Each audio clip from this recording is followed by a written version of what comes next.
here at the Coach Smook Network, we like to call ourselves the AAA family. The AAA stands for authenticity above all. We just want to give you an opportunity to become a part of this community because we're growing and we're doing something special here as a fan base, not just for Alabama, but the fan community as a whole. We're creating an environment where it's safe to be yourself, be authentic, and meet people who share the same passion you share, whether it's for the same team or not. You can do this by becoming a member of the AAA family.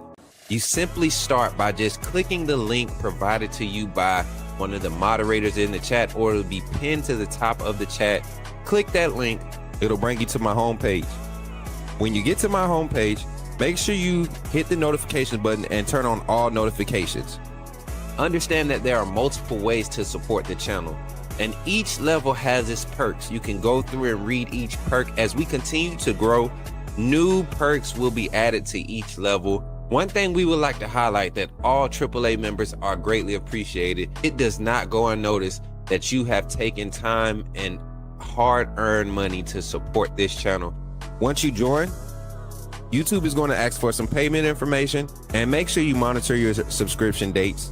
Also, if you really want to get interactive with the community and find out what's going on, think about joining our Discord family. This is where you can get into all the fan talk of the community. And also, there are networking opportunities. Please be mindful that there are rules and that we expect everyone to treat everyone with respect. Also, if you're looking to partner with Coach Smook Network or sponsor, please hit us up at coachsmooknetwork@gmail.com and our staff will get back to you in a timely manner. I'm your boy, Coach Smook of the Coach Smook Network, and I thank you for supporting this channel.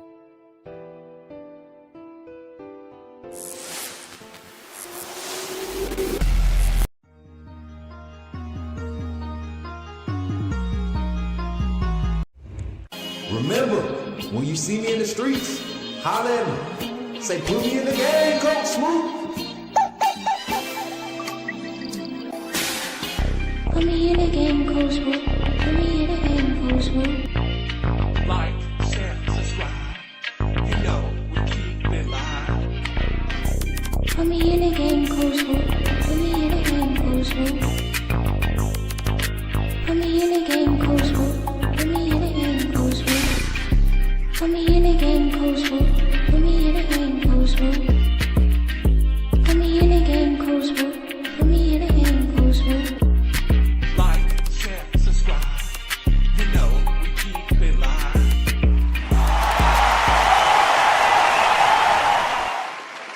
Yo, AAA family, what's good? What's good? We in the house. Thank you, Jesus. Somebody say thank you, Jesus. We done made it in the house. We done made it in the house, chat. Finally done made it in the house. Thank you, Jesus. Hey, shout out to setdesigns.com, man, for becoming an official sponsor on the channel yesterday. We spoke with the network, man. They're going to be actually doing some more of these backdrops for us in the near future, man. So shout out to setdesigns.com. We got to have that, man. And they're up and coming company. They've been doing a few things as far as virtual setups and studio design, all that stuff for a while now. So let me see what's going on with the TikTok stream. It seems like it's not wanting to do its thug thizzle right now. Server. It's just StreamYard's acting goofy this morning. Good morning, Brick. Good to see you. StreamYard acting real goofy this morning. And I gotta send Kennington another link. Hopefully this works over here on TikTok now. I know we were good on Instagram for a second. Are we good on TikTok now? Okay, now we good on TikTok. Boom. Good on TikTok. Let's get on this Instagram vibe too, man. Make sure y'all tapping in on our platforms if you can. If you have other platforms, Coach Smook Morning Show, Alabama Football Talk. Let's get it. Technical difficulties this morning, y'all. It wasn't us not being on time. We actually in a smooth rhythm this morning. This morning was really smooth as far as moving around, getting set up.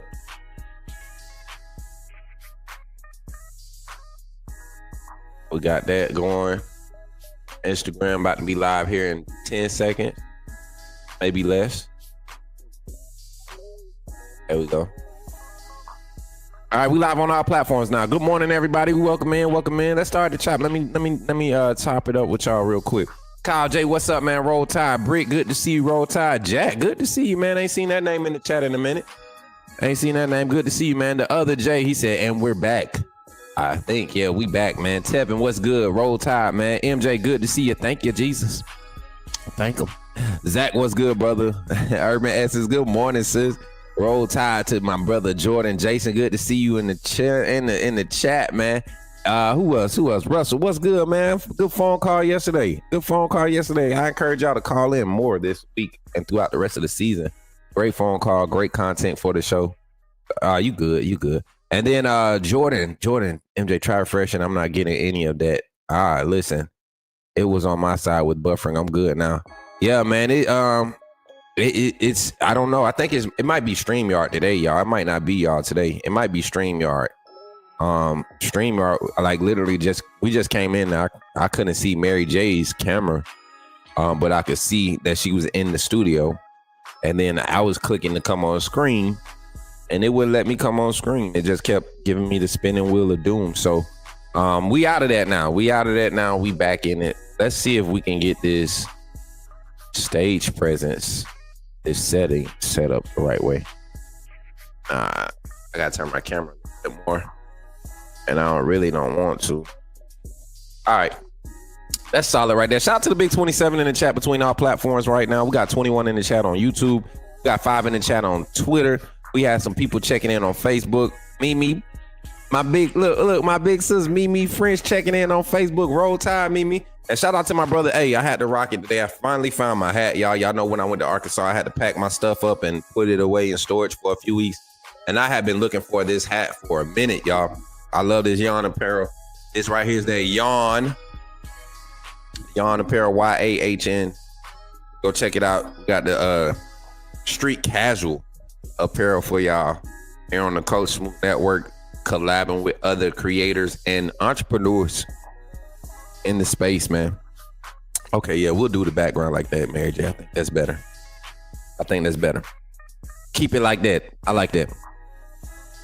Don't want to get the clash going with the backgrounds clashing like that. But appreciate y'all for tapping in, man. Sorry, we trying to ease into the show right now, man. That little start got us kind of jacked up. Let me make sure I get Kenny the right link to chat. Y'all ready to talk some old Alabama football?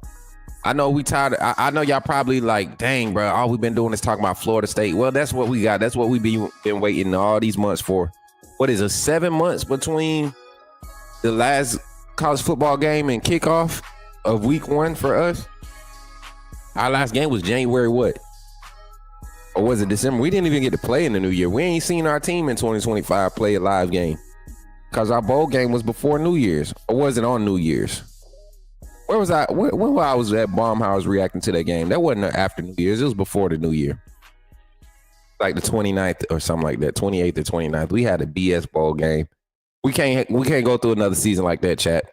I can't do it. Not emotionally, not mentally, can't do it. So let's get into this show today, man. We're gonna wait for we got a special guest coming in, my brother Kennington Lloyd Smith. He'll be coming in here soon as I get him the updated link, and he'll be breaking down. He does team reporting and writes for the University of Alabama.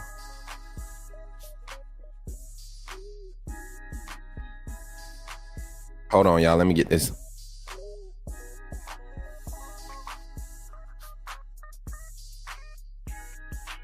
All right, let me make sure I get him the right link.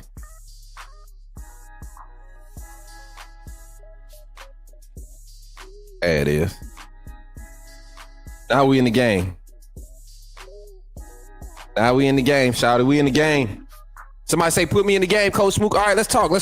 So last night we had some phone calls. We had some good talk about, Alabama's matchups, the coaching matchups. We talked about which matchups had the advantage that Alabama had the advantage in, which matchups did we feel like Florida State would give us some problems in, all of these different personnel matchups, the philosophies. We talked about all that last night from a fan perspective. Now for the rest of the week, We'll be having guest personalities come on that cover their team as far as hands-on coverage, being at practice, getting B-roll, seeing a lot of the clips and things that we were able to see, and some of the in-person things that we were able to experience.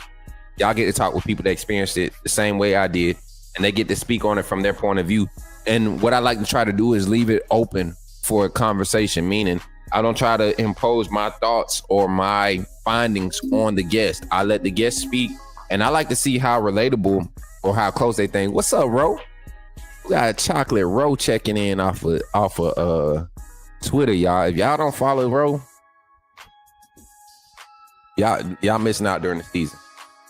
Hey, and Ro, I'm gonna need you to get on the phone line soon, man. Get all the HOC in here for Friday night. We gotta make sure HOC get on that phone line and burn it up. We got Georgia fans threatening to call in, right? Threatening to call in on Friday and take over the show. So Bama Nation, y'all better not let that happen. If I end up on this show looking like Clown Boy and the crew arguing with Georgia fans, all show we not doing the right thing. We got to show up and show out, Bama Nation. So tap in. Make sure y'all are here for all the lives. If you have not subscribed to the YouTube channel, make sure you're subscribed. Make sure you turn on your notifications. To, click that bell to make sure you get all notifications from when we post everything. So my Coach Smook channel has been fixed. The notifications for the Coach Smook channel have been fixed. So if you're not getting notifications whenever I go live or whenever I post anything, go unsubscribe and resubscribe to the YouTube channel. And then it'll come up. All your notifications and stuff will start popping up with the next few days of content. But Real Rare, what's good, man? Love from VA, bro. Roll down tire. Real Rare 10 checking in on TikTok, man. Hey, TikTok really been coming in. Willie Bobo coming over there tapping that screen. Roll tire, Willie. Big homie coming in with the 29 gifts to pop off the morning stream, man. Listen, the direct donos have been going crazy. Z the real, what's that? The real 3?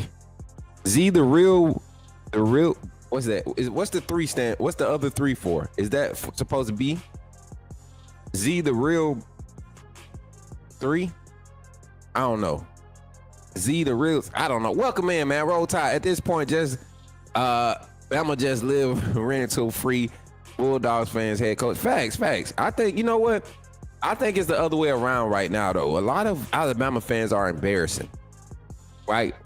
A lot of Alabama fans, and it's not even just the Bama fans. It's these podcasts, man. They get on here, let one Georgia fan jump in that thing and start talking junk. Hey, next 30 minutes of their show is directed towards talking trash to a Georgia fan.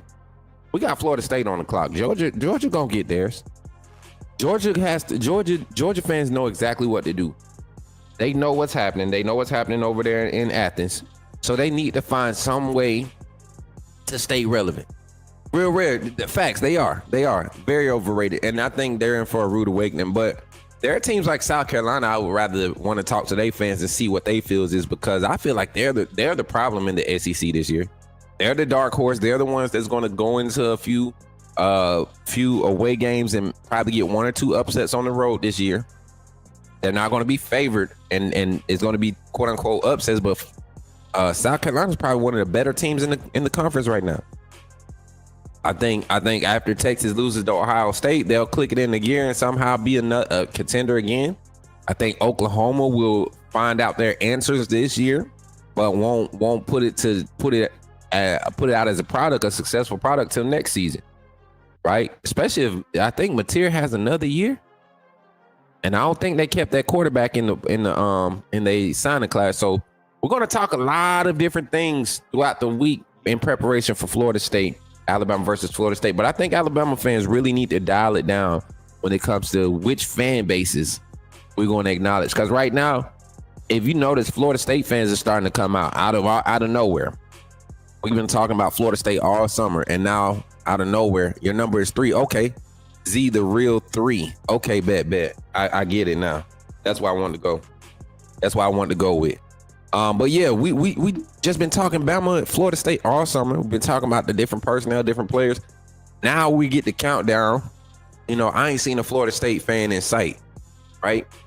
And now all of a sudden they want to come out. You know, when Tommy Castellano starts kind of trying to recant them statements, talking all that trash, and now he's making it about the team. Now you want to hear these Florida State folks come out and start acting like they got some pride and stuff. But we're gonna talk football today. I don't ever discount any team when it comes to matchups, right? I don't ever discount any team when it comes to matchups and what could possibly happen. This is the game of football, and at the end of the day, football has to be played. I've been on teams as quote unquote underdogs that didn't have the quote unquote all the skill sets and tools available to beat the reigning champs, right? And granted, it was flag football in my later years, right? But it's still competition, and anything can happen when you have people on the same page. And that's the only thing Florida State can really hope for. Everything comes together in a perfect world. Everything comes together for them, and everything doesn't come together, because if everything's coming together from both sides, Alabama has the advantage in my book. So when we get Kenny on, we'll kind of continue to break that game down and go into it. College football, definitely unpredictable. Facts, Jack. Facts. And that's why I want us as Bama Nation, as the AAA community, I know we have more than Bama fans in our community. I know we got Georgia. I know we got Florida. I know we got Florida State. I know we got Auburn. I know we got Ole Miss. I know we got Michigan. We have 2 or 3 Ohio State fans in the community. Like, we have a nice community as the season begins to go on and grow. Texas fans, Oklahoma fans, you're going to start seeing them pop up as they win certain games.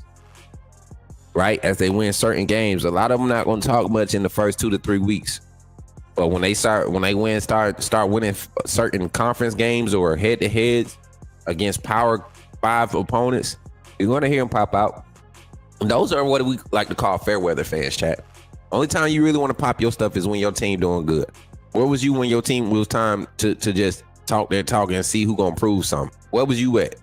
Where was your attendance? Shout out to my guy Rico for the like on Facebook, man. Appreciate the thumbs up and the heart reaction from my big sis Mimi, man. Beautiful Mimi over there tapping in on the Facebook side. But I'm gonna need to handle their business this coming up Saturday. Hey, Jack, guess what the title of this show is? Guess what the theme for the show is? Hold on, let me show y'all some.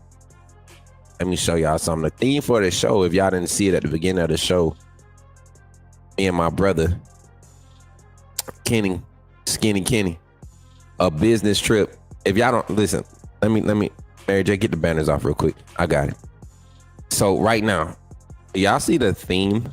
Do y'all see the conceptual art here? Right?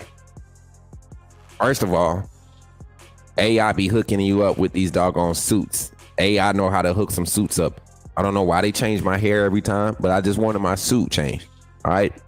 So AI hooked me up with the suit. That looks like my tie. I think the AI might have took my tie. But do y'all see how the Alabama A is behind business trip? So conceptually, artistically speaking, we want the title to read a business trip. A business trip. Y'all get it? Come on, man. My brain doesn't work like the normal brain. So that's fire to me. Like, conceptually speaking. All right, we can get that off the screen. Y'all be entertaining my foolishness, man. I love it. So while we getting ready for Kenny to come on, he said he'll be on in a minute. I want to get some thoughts from the chat. Give me some comments from the chat. When you talk about Alabama versus Florida State, we talk about the mismatch problems. We talk about X factors on the phone line last night. If you had to say who's set up to have the bigger day in the position room, and I'm gonna go ahead and poll this out too. I'm gonna poll this out, Mary J. Let me see if I can get this up right over here. Shout out for the 18 likes on the stream. We got 32 in the stream on YouTube. Continue running the likes up. Let's try to get to that 25 like goal like we've been doing. Y'all been killing that goal too, man. We've actually been hitting like 50, 57, 65 for the last few streams. So continue to hit that thumbs up button on the YouTube side. But I'm gonna poll this out, and I'm gonna say it's gonna be between two position groups. Which group has the biggest day?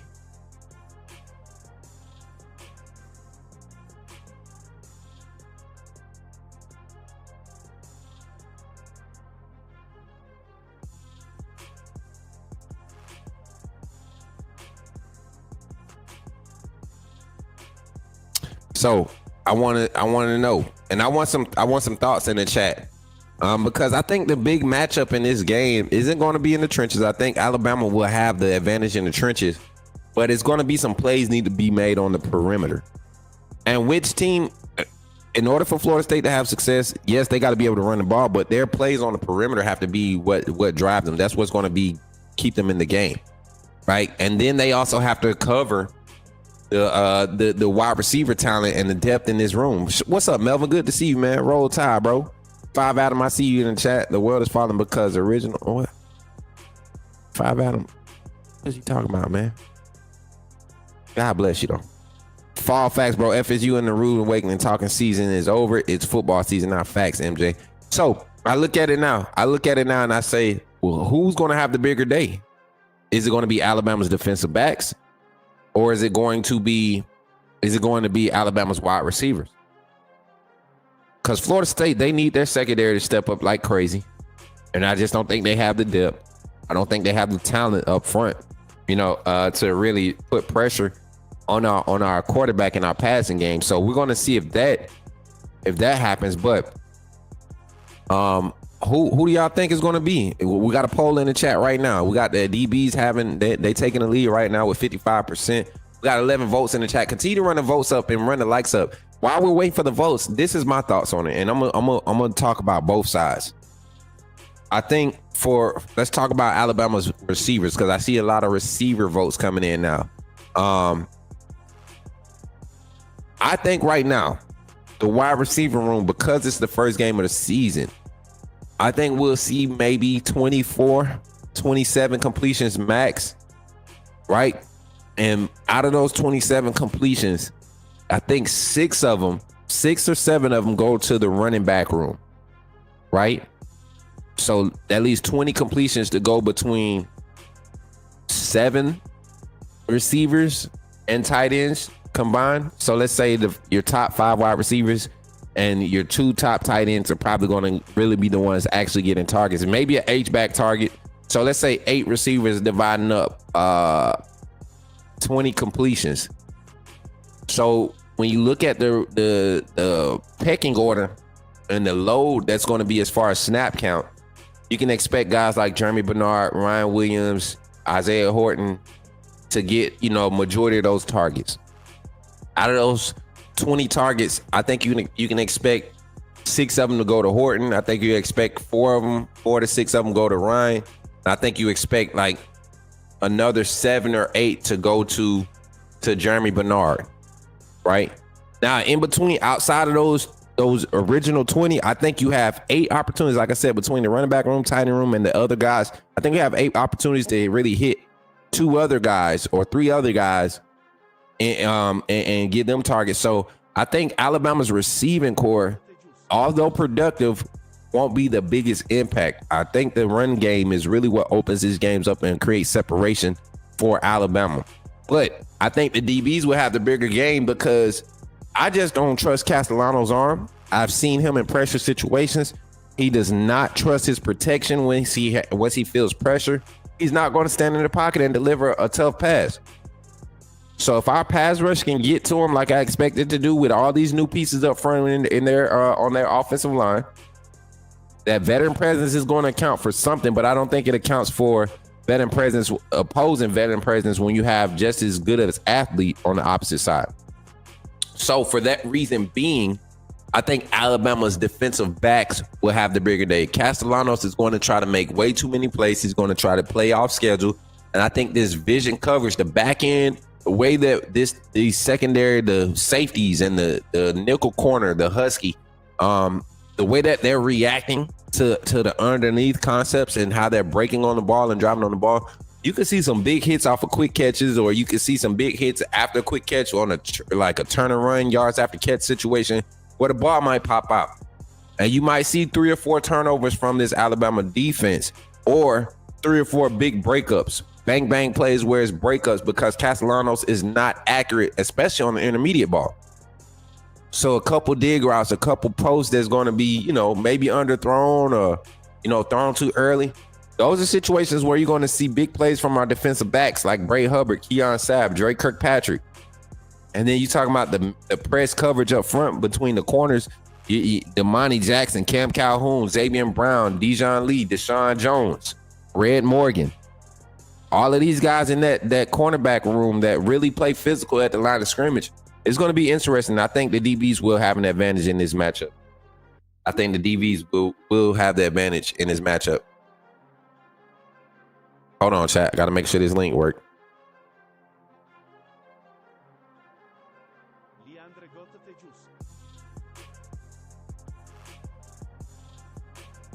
Let me get Kenny in here. He said he's trying to get in. Said the link ain't working.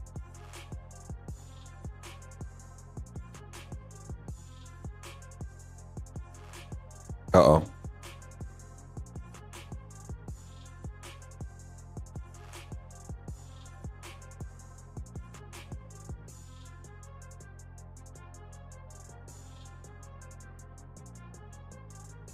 Hold on, chat. Let me give him the right link. I sent the same link twice.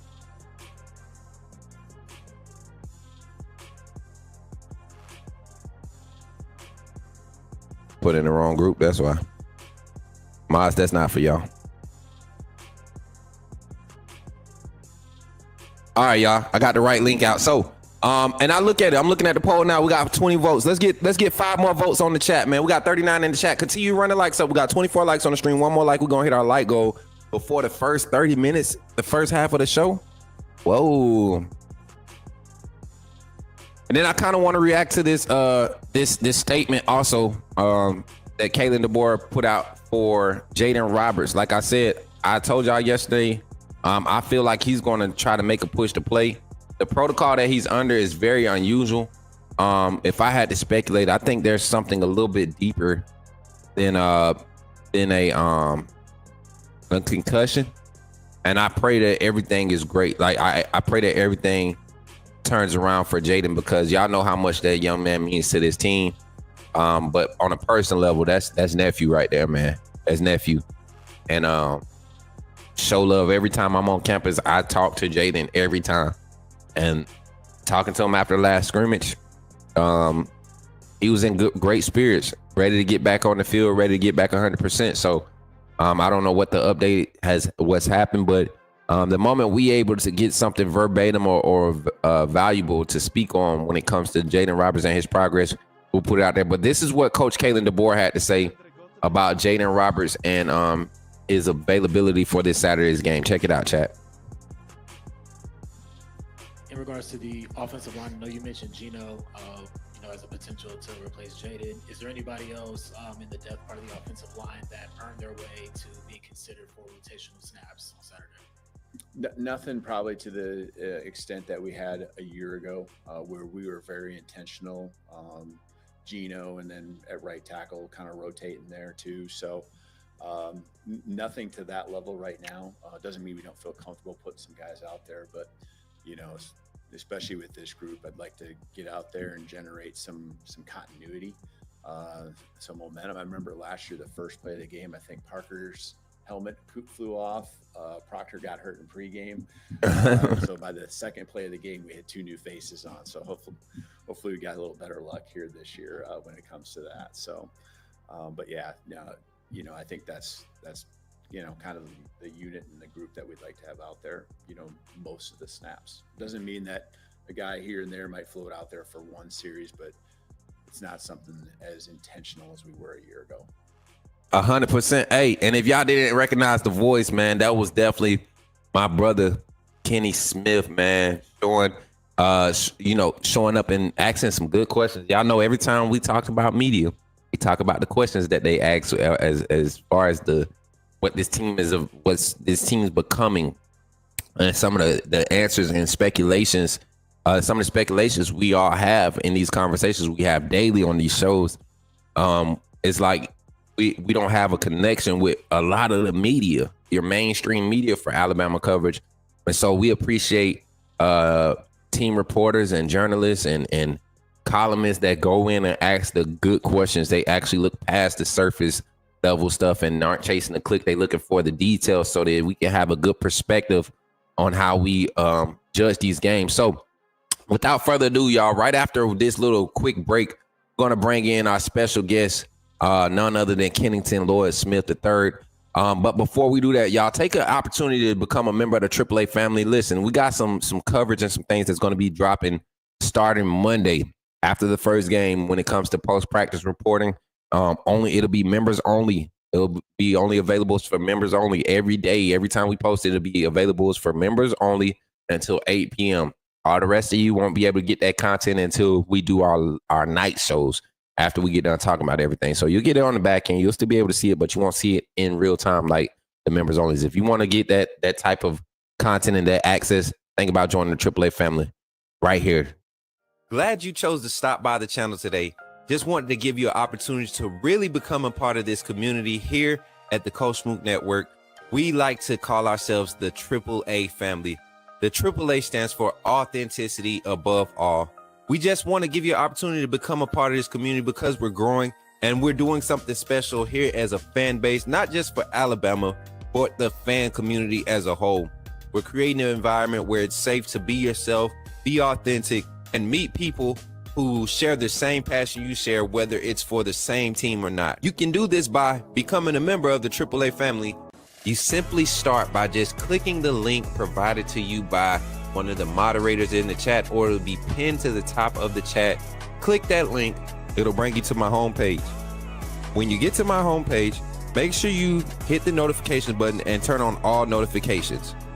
Understand that there are multiple ways to support the channel, and each level has its perks. You can go through and read each perk. As we continue to grow, new perks will be added to each level. One thing we would like to highlight that all AAA members are greatly appreciated. It does not go unnoticed that you have taken time and hard-earned money to support this channel. Once you join, YouTube is going to ask for some payment information, and make sure you monitor your subscription dates. Also, if you really want to get interactive with the community and find out what's going on, think about joining our Discord family. This is where you can get into all the fan talk of the community, and also there are networking opportunities. Please be mindful that there are rules and that we expect everyone to treat everyone with respect. Also, if you're looking to partner with Coach Smook Network or sponsor, please hit us up at coachsmooknetwork@gmail.com, and our staff will get back to you in a timely manner. I'm your boy, Coach Smook of the Coach Smook Network, and I thank you for supporting this channel.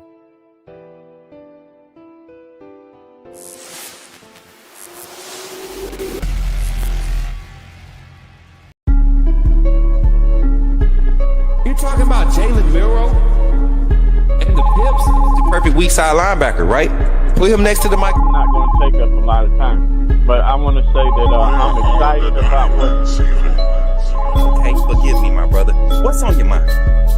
Oh, I'm good. I'm just still sorry for all the other content creators now that we have this mega star back in our presence. Yeah, and we're back. No need for no special introduction when family is in the house. Y'all know who it is, man. My brother Kennington Lloyd Smith III tapping in. Y'all give it up for him, AAA family. Yeah, what's up, bro? Clap it up. What's good, bro? It's good to be here with you.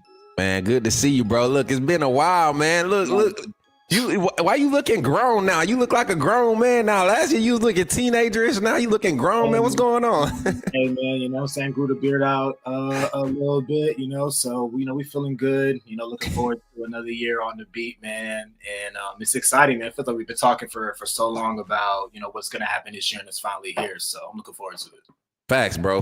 And I love these conversations with you because off rip, man, I always tell people the story of how we met, man. It was literally like looking across the room in the media room, and it was like, yo, he got some energy, and literally you asked the question that day, and I was like, dang, I was gonna ask that, and then the next few around, I just kind of started feeding off of you, and that's how my direction, as far as when I'm there for media reporting and getting those answers, I'm thinking a lot around the same basis you are.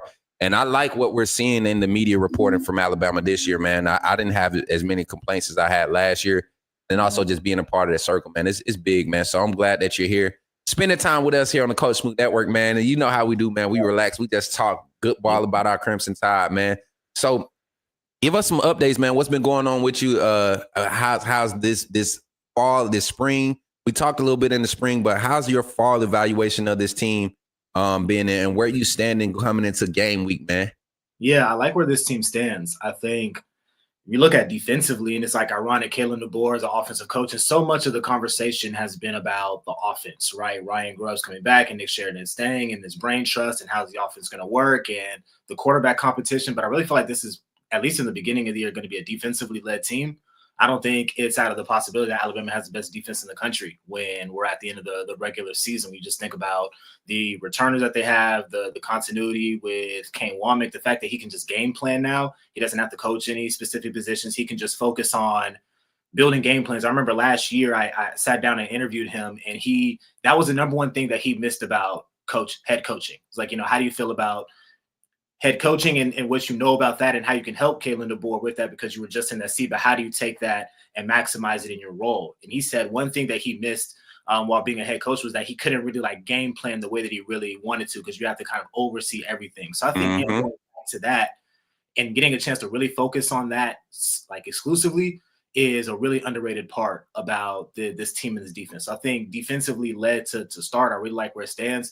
Offensively, I think it's going to be a little bit of an adventure. I was in the lobby when you played the question about the offensive line at Kalen DeBoer, and the fact that he said that they're really not anticipating rotating anybody in, it's like the 5 we're going in with is the 5 that it's going to be. Causes a little bit of concern for me, because that signifies that they're another injury away, small, moderate, or large, from being in a potentially dire situation. Right. Miller obviously is out right now. The running back situation, we'll see what happens, but I love the receiving room. I think Ty Simpson is ready to step into this role. So I think the offense might be a little bit of a mixed bag to start. Defensively, though, I think they're going to be elite from the start, and I think that they're going to be able to win games off of that till the offense figures it out. 100%, man. And so jumping into the conversation, man, let's kind of dive into it a little bit more across that offensive line. I've done my evaluation. I've seen that offensive line group grow.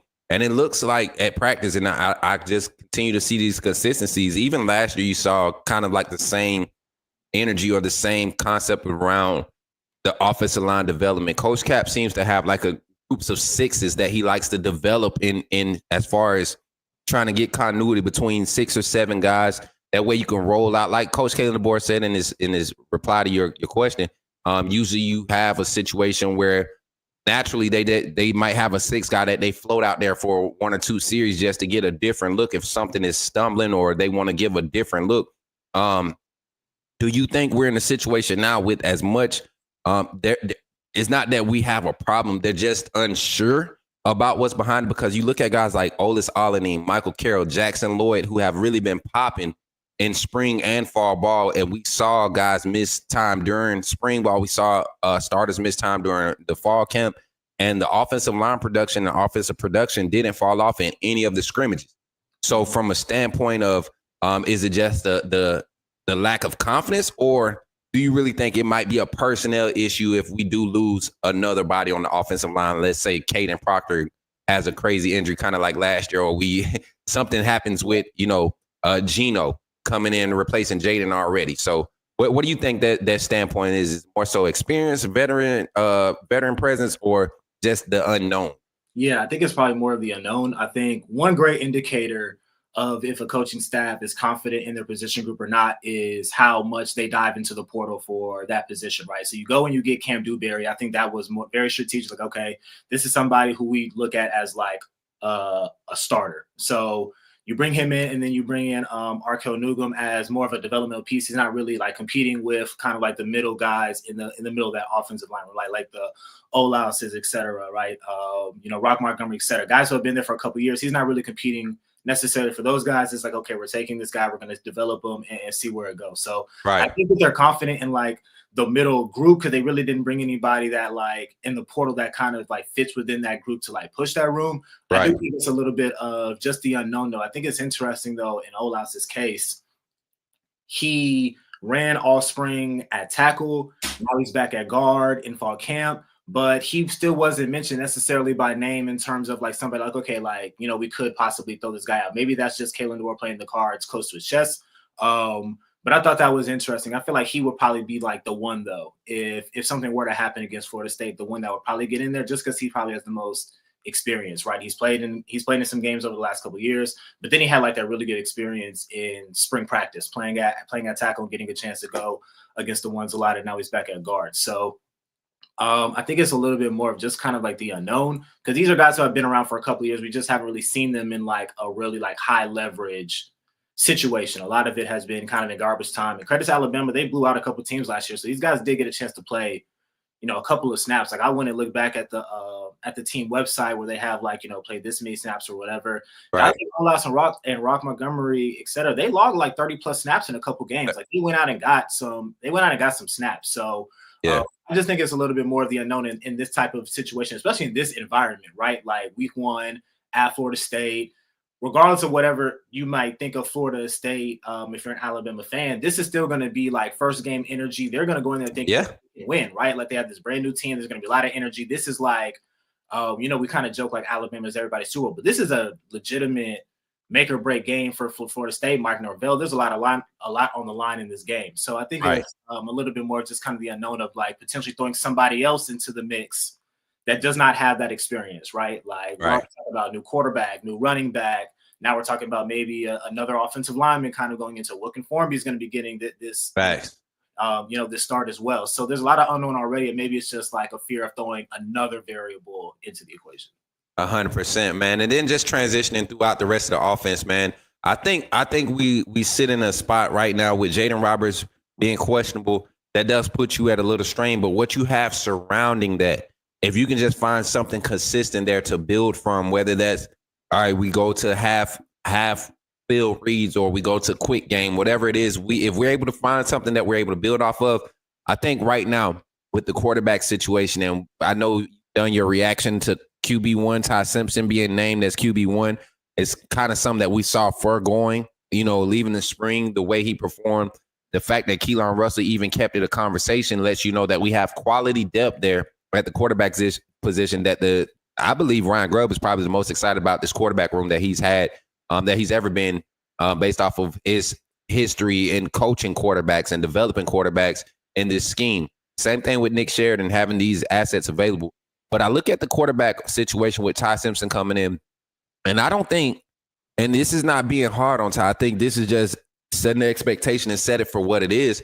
I think Ty Simpson, 4th year on campus, with all the experiences he's had in different systems, learning, being the backup guy, coming in, playing some key minutes, played the second quarter to the fourth quarter against USF. That was 2 years ago now, right?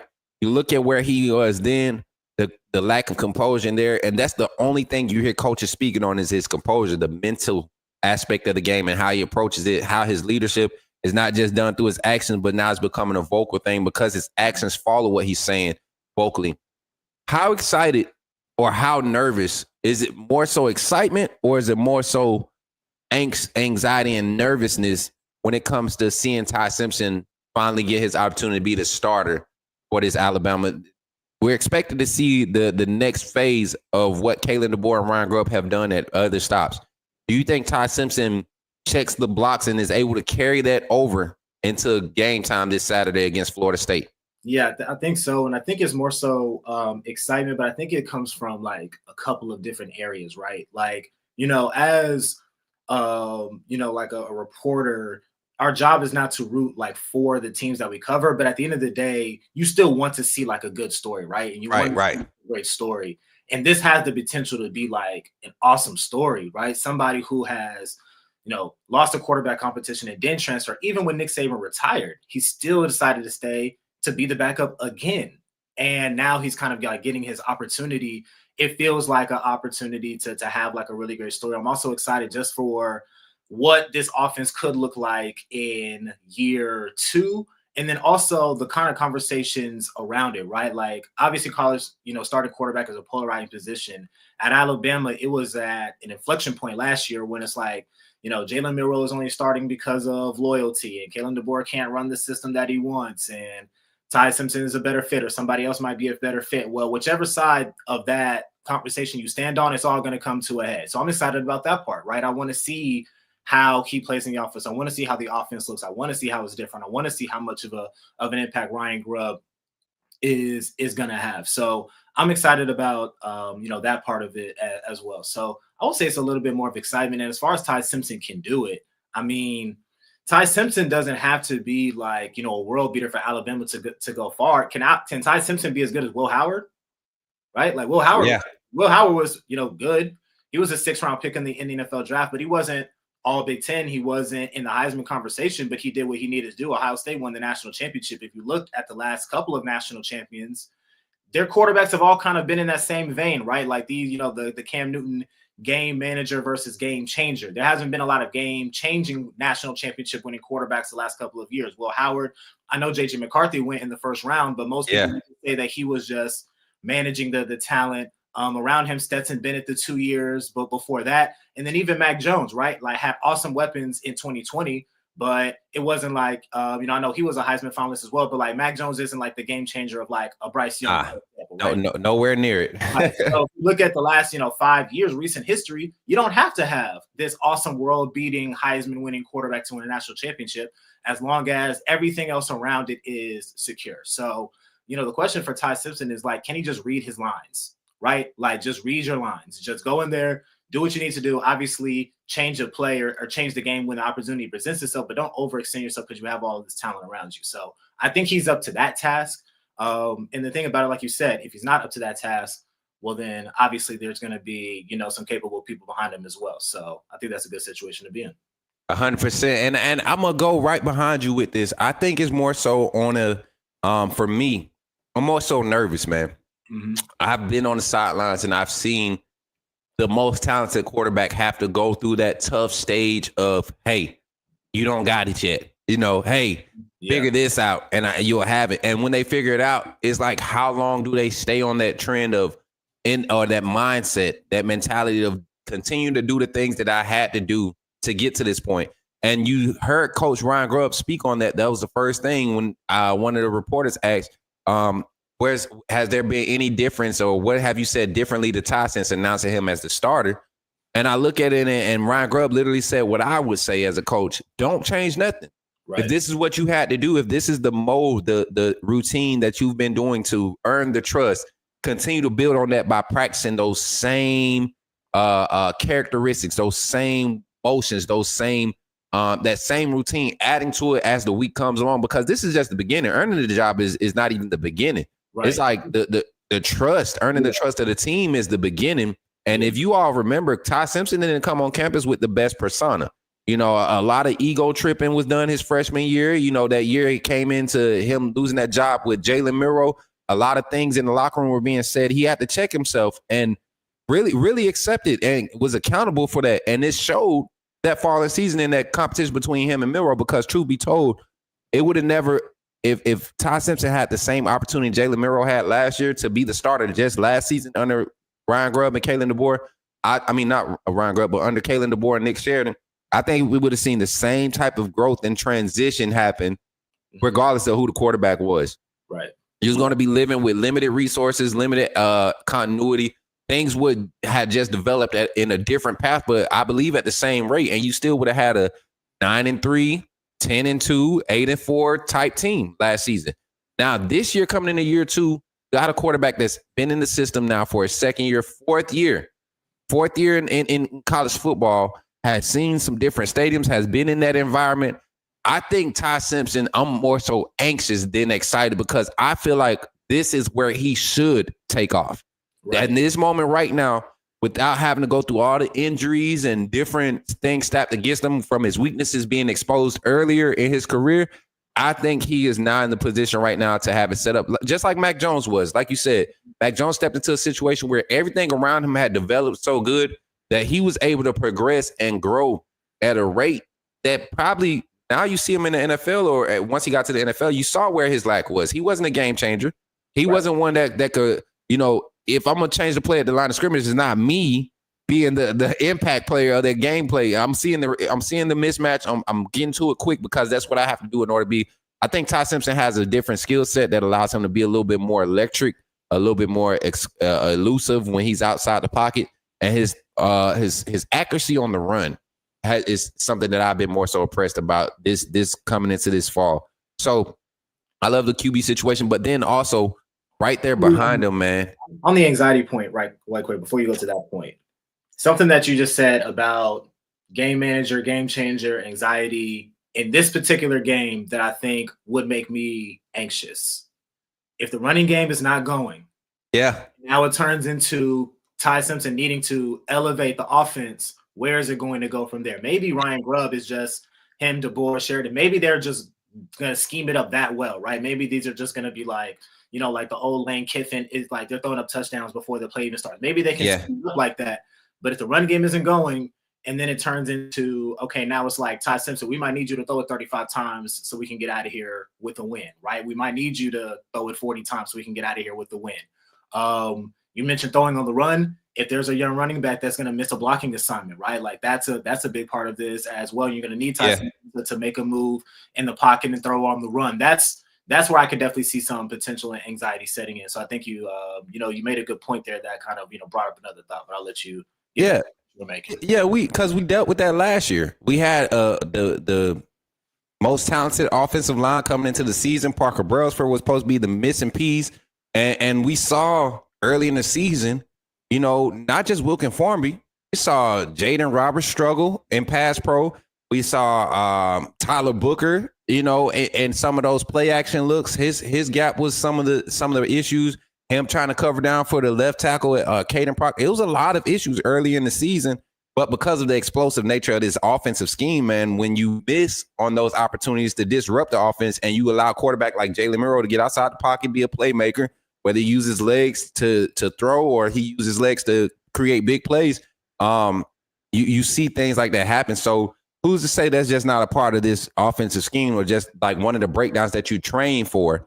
When you have that type of flow with your offense. So like you said, that run game, if it's not going, and I expect it to be the big part of this this offensive production, going against this Tony White 3-3-5 style, the way that they send gap pressures and run pressures, blitzes. I think right now our run blocking scheme is the perfect counter to what they do. The counter run action game, the pin and pull when we're pulling tackle and center from strong side to weak side. And you got the running back and the tight end or H-back is already on that side providing your lead block. Those are the type of running plays and schemes that I think will set the create separation with Florida State. Let's go to the wide receiver room. I want to say the running back room for last. We know we got Jam Miller injured. Let's go to the wide receiver room before we go to the defensive side, and we're going to really break it down. Gus Malzahn versus Kane Womack. I think that's the highlight matchup of this game. So on the wide receiver standpoint, and I don't want to stay with the wide receivers too long. I think there's so much we could talk about with each and every wide receiver. I say 1 through 8. And my top 8 in this wide receiver rotation, I look at Ryan Williams, Isaiah Horton, Jeremy Bernard, Rico Scott, Cole Adams, Latsier Brooks, Jalen Hill, that's 7. And then number 8, you got Jalen Backway sitting right there making strides to get right there in that rotation. And you're talking about positionless if outside of maybe Isaiah Horton, where you really want him to be your ex-ISO receiver. You're talking about positionless wide receiver assets, kind of like what you saw 2017 with Jalen Hurts to transition to Tua when we had Calvin Ridley leading that group, and then you had the horseman behind him, and then you had young Slate was on that roster as a freshman, like a lot of young talent coming up and making some noise. Did I say Cole Adams in that rotation? I think I did. Hopefully I did, because I feel like he's going to be the X factor for this wide receiver room all season. Like, I think people think Cole is like, and don't get offended, people. I think people think Cole Adams is your Wells Welker, the white boy that's only going to run routes and make the possession catches. But Cole is not your normal possession white boy receiver. This is the one that can really stretch your defense, like really take the top off your defense. I don't think we've seen that. It hurt the offense a lot when he got hurt last year. Yeah. Quietly, right? There were so many other things happening on the team and on the offense that I guess in some ways it might have got overshadowed, but that was a big loss when he went down. He was a trusted target for sure. Yeah, man. Yeah. And that's what I'm saying. Like, you got Cole Adams coming back, working through his injury, but then Jalen Hill, another wide receiver in that room that I believe because of injuries, we've allowed the media to put so many other receivers in front of Jalen Hill, but I think we forget how dynamic he was his freshman year in Tommy Rees system. And I think now you get a wide receiver developer like Jamarcus Shepard. That's why he's sticking around. A guy like Jalen Hill could have been into the portal. You saw Emmanuel Henderson enter the portal, and you see what he's doing at Kansas. Actually was playing heavy reps last week at Kansas game. I don't know if y'all saw it. Shout out to Emmanuel Henderson, man. He-man doing his thing out there. But you could have had the same thing happen with Jalen Hill. but stuck with the process. And I think him being the 5th or 6th option in this rotation is going to benefit him, because you're going to have to you can't just scheme up to try to bracket Brian Williams. You're going to have to give extra assets to take him out the game. Take him out the game. You got Isaiah Horton, who's a threat. You take both of them or try to key and move the pocket away from him or move the pass away from them. You got to deal with Jeremy Bernard. So when it comes to the wide receiver room, give me a breakdown where you could see a few, don't say a lot, a few difference makers or different, let's say situational ball situations where you see this wide receiver room just being too much to handle for Florida State. Yeah, I think you kind of laid it out, right? You have to think about Ryan Williams is going to be the top of the scouting report, right? But then Isaiah Horton was a part of that awesome offense at Miami. He's an NFL prospect. Jeremy Bernard, underrated in a lot of ways. I think he's starting to get properly evaluated because I have seen him in some first-round mocks. But we're talking about consistency. He was probably the most consistent player in Alabama's offense last year. He was in every blocking, route running, catching, just knowing the assignment. A lot of it, obviously, he knows the offense, but he was really good last year. So I think when you think about those three, and then you're starting to add in all of these, somewhat unknowns, but really explosive pieces behind them, I think this is going to be, wide receiver room that's going to be up there, top of the country. You laid out a top 8, and you didn't mention Derek Meadows, who was, a borderline top 50 recruit. I mean, how many wide receiver rooms in college football would not have Derek Meadows in their top 8? That's what I'm saying. Not many, if any. I mean, I think we all know the usual suspects, but it's not a long list. So I think the receiver room is elite. I'm really just looking forward to seeing, it sounds obvious, but Ryan Williams, I just want to see what it's going to look like for him in year 2, a full year to develop his body, a full year in the offense. Just all of the things that he's learned and knowing how defenses are going to play him. I just want to see what it's going to look like, especially now you have the Ryan Grubb creativity factor in there as well. But I think this is going to be an elite wide receiver room. Rico Scott, I think, is going to be a household name for long. And people in Alabama kind of knew it. And, the pro day was really like the big indicator, right? Like, of all the people that Jalen Monroe could have chosen to throw to at his pro day, Rico Scott is in this, quartet with Ryan Williams, Isaiah Horton, and Jeremy Bernard. It's like when something like that happens, that's when you know. That's when you know, right? And you got to remember the same thing kind of happened when Bryce Young took over. You remember was doing his pro day. What's his name? Came in and Malik Benson. You remember Malik Benson, the transfer? It was like, and he came out. Brees didn't utilize this wide receiver group like he should have, but he came out. Benson was a starter that first game in his transfer. So I look at it, and like you said, the continuity, I believe, has already been there. Ty Simpson has a leg up with this wide receiver group because you got to think he was throwing to a lot of these guys last season during practice every day. Brian Williams, when he first came in, Ty Simpson was his quarterback, right? When he first came in, because Jalen Monroe was taking first team snaps, Brian Williams was taking his introductory to Alabama's offensive scheme under Kalen DeBoer was with Ty Simpson. They both were learning this at the same stage at the same rate. So now you get guys like that with veteran presence like Jeremy Bernard. You get a transfer in like Isaiah Horton, who's used to playing that position, doesn't have to come in and play multiple positions. He's not coming in and being the guy, right? Now you get to come in and do something that highlights what your skill sets, your wide catch radius, your height, your frame. You get to utilize it where we're placing you on the field. And that's why I say with this wide receiver group, and this is the last thing I'm going to say about it because I'll talk wide receivers all day. The positionless rotation that we have outside of that X position is going to be, I think, going to be the thing that works wonders because now you can have 4 wide sets where you have a bunch set split, and your bunch set could be, Brian Williams at your apex. Your outside receiver could be Jeremy Bernard, and your slot could be a Cole Adams. It could be a Jalen Mbakwe. It can be a Latier Brooks. It could be a Jalen Hill. You can mix it up and get you a big possession receiver that can still give you speed in Jalen Hill. So I think right now with the position group is it's going to be hard to match up for, 50 snaps. A lot of people talk about quarters. I'm talking about snaps where you're trying to guess on 40 to 52, 46 to 52% of them, you're going to see RPO type look. So am I going to have to run support?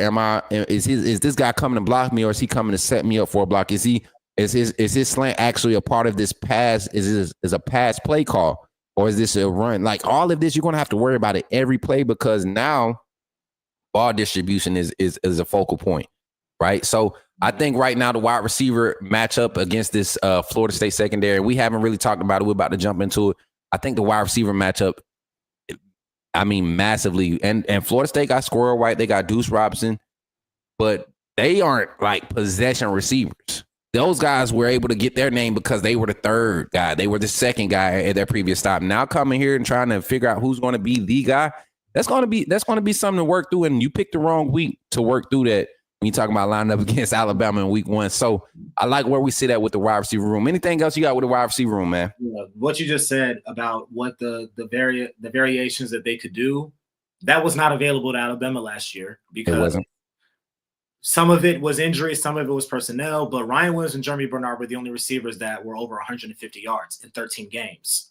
You can't do what you're saying because you either don't have the personnel to do it or the defense isn't even going to respect a look like that, right? Where you have all these guys out there, but only 2 of them are really playmakers. The other ones weren't, necessarily of that same level. So what you're talking about wasn't available to Alabama last year. It is available this year. I think it's going to make a big difference. 100%, man. And I think that's where people got to see it, man. You had Kendrick Law, Kobe Prentice, Amari Jefferson, Emmanuel Henderson. A lot of those guys, they're not take the top off your defense wide receivers. These are possession guys. Put them in quick screens, bubble screens, quick slants. Let's run a lot of switch releases, which Alabama and Coach Sheridan and I mean this staff want to do. Ryan Grubb and this staff want to do, but you got to have some consistency in production. You can't have 7-8 drops by your top 4 targeted receivers. Like you can't have that. You can't have that. Halfway through the season. So it's going to be a lot of changes in this offense. I think the way that we be explosive is going to be different with the wide receivers, and I think you're going to see the wide receivers thrive because of this next group up here, this tight end room. The tight end room, man. This is something that we kind of lost touch with last year. We saw sparks of it from C.J. Dupree. We saw Josh Cuevas make a few catches last year with limited opportunities. Saw Robbie Oots from the H-back / Y position make some clutch plays late in the season, especially against Auburn. I know he may had 2 or 3 catches in the Auburn game that were kind of some solid checkdowns. Now this year, I look at the tight end room, man. Transfer Brody Dalton.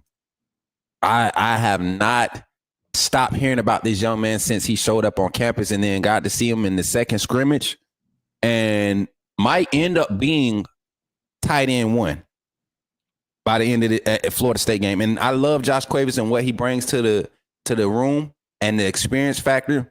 But Brody Dalton is a different type of specimen. I feel like we got another C.J. Dupree. And I feel like last year, if C.J. Dupree had an opportunity to come back this year with Ty Simpson and the second year of being in this offensive scheme, he would have came back because the tight end room is going to be the treasure. Give me your thoughts on that tight end room. I highlighted Brody Dawson, but you could talk about anybody else in that room. I just know for me, that was the surprise. Getting the transfer that was ready and a schematic fit like he is with the hands and in line of scrimmage blocking is mechanics is there. Everything is there with Brody Dawson. I can't wait to see him. Tell me what you think about this tight end room, bro. Yeah, I think there's a lot of potential in this room. This is like the really big unknown, right? Because there's really not a lot of guys who have at least played a lot of Alabama. Josh Cuevas played a good bit last year, but behind him, there's a lot of uncertainty. Brody Dalton is interesting because those are the transfer stories that usually work out well, right? The ones who went to smaller schools and played and were really productive, and then you just bring that up, and then you surround it with a lot of talent, and then they're elevated as a result of that. So I think that was a good call. The person that I'm really interested in is Caleb Edwards. Somebody who you talk about college ready frame, from the media availability, it does sound like he is, continuing to adjust to the physicality of it. It's probably the biggest part of a tight end coming into college football is just a difference in physicality. But this is somebody who is really athletic, really good basketball player. You go back and you look at his high school tape. There is a lot of inline blocking, but he also played offense and defense. I think that's important. When you talk about the physicality part of it, he does have the ability to catch the ball. So I think that he's somebody that could also factor into this. He's like in that Brody Dalton body type, but can block, catch, can do a little bit of everything. I'm really interested in seeing how he develops. If he can come on, or even like if a Danny Lewis can kind of put it all together, somebody that the coaching staff really thinks highly of. because he tried into the portal and then came back. So, the coaching staff really does value him. Yeah. Just put it all together, stay healthy long enough to string some weeks together. He's an interesting piece as well. Josh Cuevas, I think we all know, can catch the ball. How is he going to fit into everything else? I think is a lingering question. Maybe Brody Dalton handles some of that as well when you think about kind of that Robbie Uch role blocking. Yeah. Really big part of it last year. I think it's going to be an even bigger part of it, especially early on this year, especially when you think about Jalen Roberts potentially being out, right? You're going to need more support on the offensive line, and Jan Miller being out too, right? Like you might see tight end chips. We're talking about, passing situations and them being able to block as well. So I think Brody Dalton is going to play a big role on Saturday. But as far as the tight end room as a whole, I think that there's just this is probably the room with the most variance. Mm-hmm. It could either be really high ceiling type of group. It could just be like a very solid floor, which, you can still win with. Obviously, maybe they're not productive as a group. I think that might be a possibility as well. Last year, like you said, it wasn't like a ton of production at tight end. Just based on how the offense was running. So I think it's the most variance. I would probably lean at this point more towards it being like a really solid floor. Yeah. I just think that this is going to be a room that's going to be able to again, read its lines, just do the job that is needed to do. And then, there's a chance that if Caleb Edwards just pops, then all of a sudden, it's taking it to a different level. But right now, we'll just call it like a really solid group, which I think can do the job.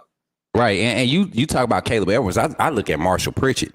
Yeah, and he's one of those. I think Caleb Edwards is your traditional tight end build with his frame and everything, but Marshall Pritchett is like that hybrid receiving tight end, and I think what they're trying to see with him is that physicality, that development in the line of scrimmage blocking.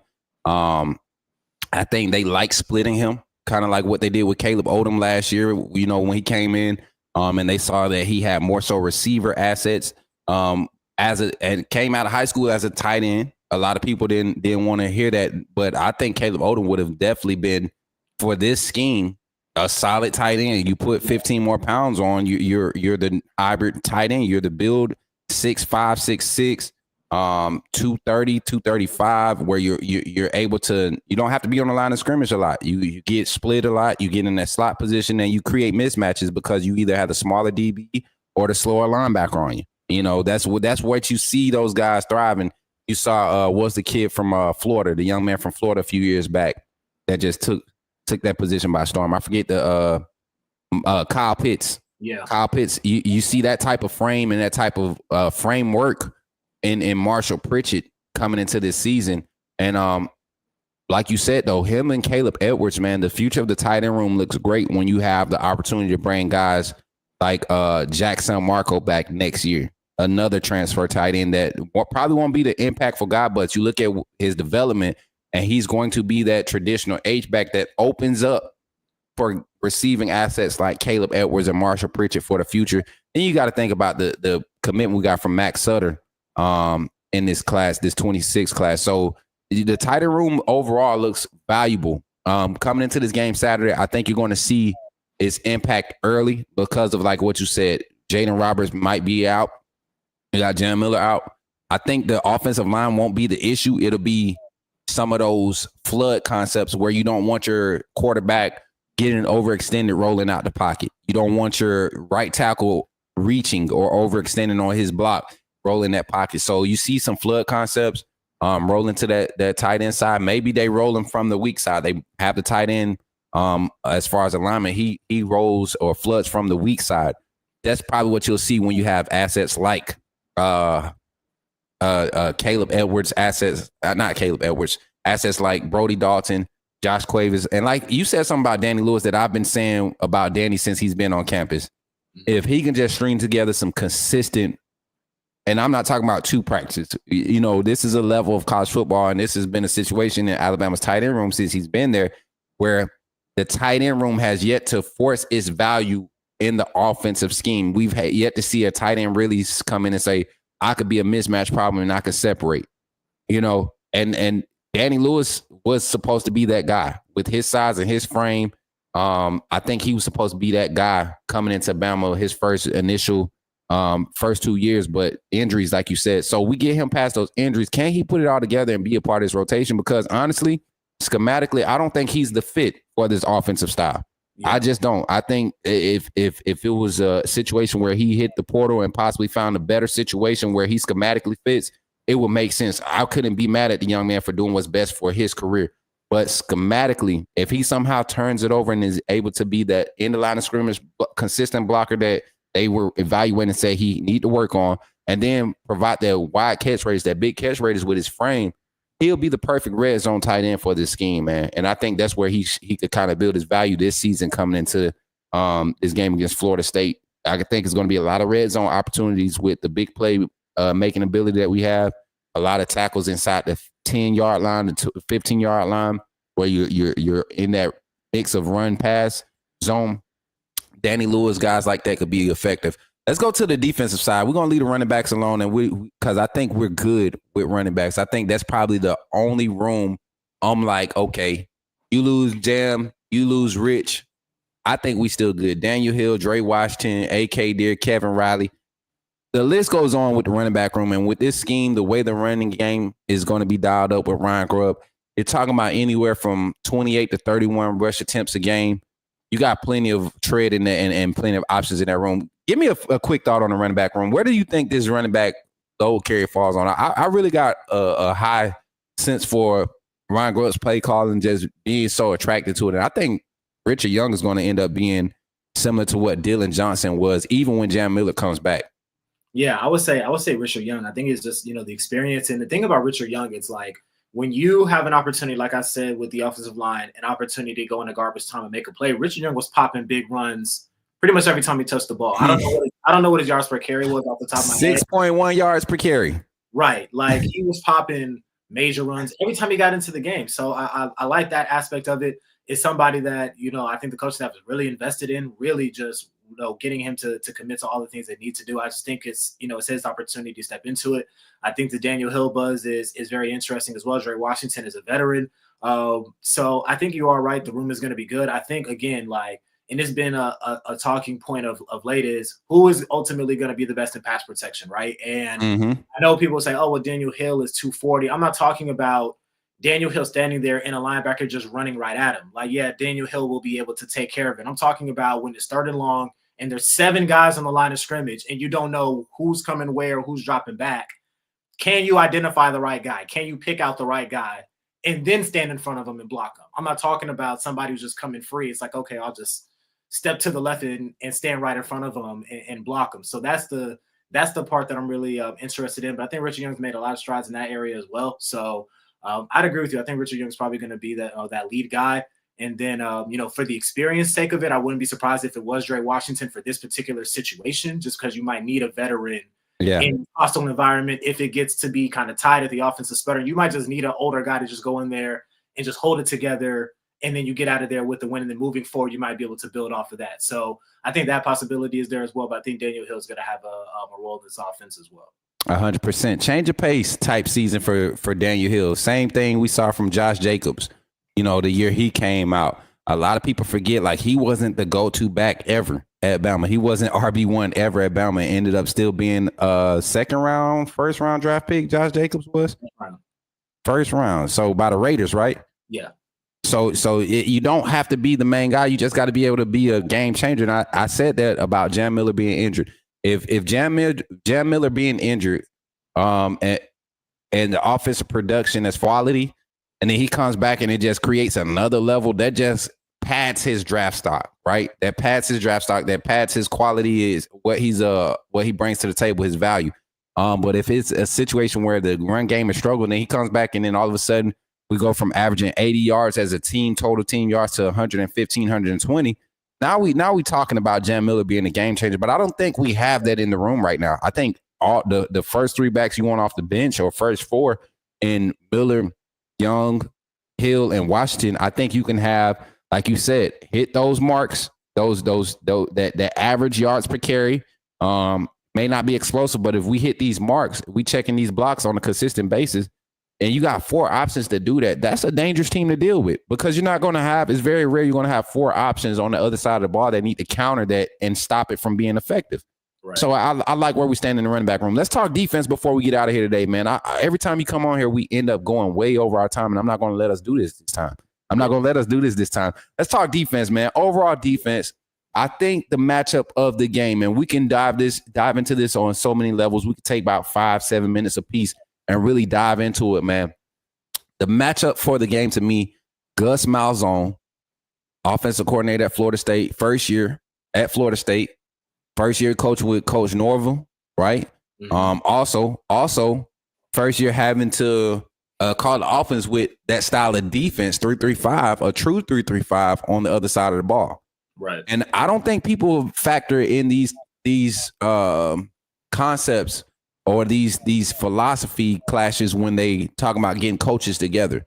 You know, a lot of people wanted Lane Kiffin to be the coordinator last year under Kalen DeBoer and wanted to get this crazy, I forget who the defensive coordinator, Dave Aranda. They wanted Dave Aranda as the defensive coordinator, like all these crazy names. And I'm like, do you understand that Dave Aranda's aggressive play calling style and Lane Kiffin's aggressive play calling style on offense would generally clash in games where teams want to slow the game down and put you in situations where you're not utilizing your best? And that's where you see, I think, the balance between Womack and Grubb coming into the season. The play calling styles, you don't necessarily have to see it on film to see Ryan Grubb calls this style of play when the defense is doing this for him.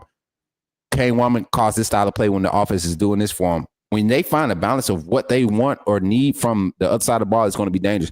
So Womack versus Malzahn, we know Malzahn wants to move the pocket, wants to go lateral, wants to get left and right, you know, really wants your defense going left and right, and then try to take your top off. With the type of safeties that we have, the DBs we have, the depth in DBs in the DB room, the linebacker room, the experience coming back there, the rotational depth on the defensive line, Kane Womack, I believe, has the advantage in this game. Just from an experience standpoint, you got Gus Malzahn dealing with 4 transfer offensive linemen coming in as a starter. A lot of veteran experience and snaps there, but no continuity. Dealing with an aggressive front 5, front 6 pass rush from Kane Womack. And then you got receivers in the Florida State wide receiver room who aren't necessarily man-beater receivers. They're not man-beater receivers. So where do you see this matchup shaping out to be? How does it look in your eyes when it comes to Womack's play calling style versus Malzahn? And then where's the big advantage for either side, whether it's Florida State has an advantage that you think they have or Alabama on the defensive side? Talk to me, bro. Yeah, I think the advantage for Florida State is the unknown, right? Like, and I asked this question to Ryan Grubb yesterday. Would have been a good question to ask Kane Womack as well, because they're kind of both in the same situation. New coordinator coming in, but almost all new personnel coming in as well. Like the strain that it puts on the coaching staff to prepare for a new coordinator, but also 8-9 transfer players. Javen Boggs is a true freshman. You're going to have to go watch his huddle. You're going to have to go and scout all of these players individually. Then you have to scout Gus Malzahn. And then you have to do kind of this like consensus, like, okay, what do we take from these individual players? What do we take from his scheme? And how are we going to figure out how this person is going to fit in that? So I think that's the advantage for Florida State is the preparation strain on Alabama, because they just don't know they don't know what's coming at them, because they've had, all offseason they have extra time to prepare for this game. I do expect Gus Malzahn to pull out his full bag of tricks, his full creativity because to your point, Florida State doesn't have a personnel advantage, especially at playmaker, right? So you're going to have to scheme these guys over. You're going to have to be really creative. So I think if there is an advantage for Florida State, that's what it is. They don't know what we have, right? We know what they have because all their returners are back. So we know what they're doing on that side. They don't know what we're doing on this side. We can try to scheme some things up. I think on the Alabama side, with all of that said, I would be thinking about this matchup very differently if Deontay Lawson and Justin Jefferson were not back on this year's team. When you're talking about Gus Malzahn and what he wants to do and the creativity and the motion and moving things, eye discipline is going to be critical. Having Deontay Lawson and Justin Jefferson back solidifies that at the second level of the defense, right? We're talking about getting the defense in the right play, the communication. Then you add in Nakai Hill-Green.